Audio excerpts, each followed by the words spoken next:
জানাবো যে 26-এর মহাজাগরণ সার্বজনীনতা সৃষ্টি করেছে। সেইভাবে যদি সার্বজনীনতা হিন্দি নববর্ষের মধ্যে আমরা আনতে পারি, তাহলে বাংলাদেশে একটা ইসলামী সংস্কৃতির নবজাগরণ সৃষ্টি হবে।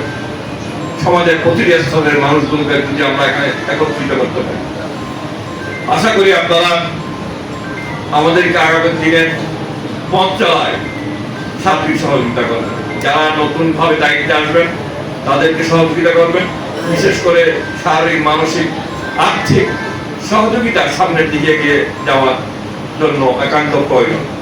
এবং যারা সংগঠন করে তাদেরকে আমার ব্যক্তিগত উপলব্ধি হচ্ছে 50 বছরের ভিতরে তারা যেন সমস্ত কিছু রব্বুল আলামিনের কাছে অর্জন করার জন্য চায়।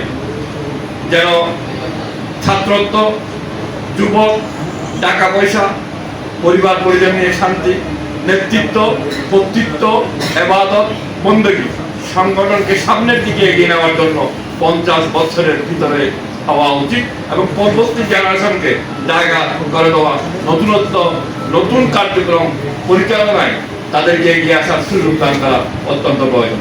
আশা করি আপনারা এই ব্যাপারে সচেতন হবেন। আজকে যারা আসছেন সবাইকে মোবারকবাদ জানাচ্ছি এবং হিন্দি নববর্ষ উদযাপন পরিষদের পক্ষ থেকে কৃতজ্ঞতা জানাচ্ছি। টাকা পয়সা হিসাব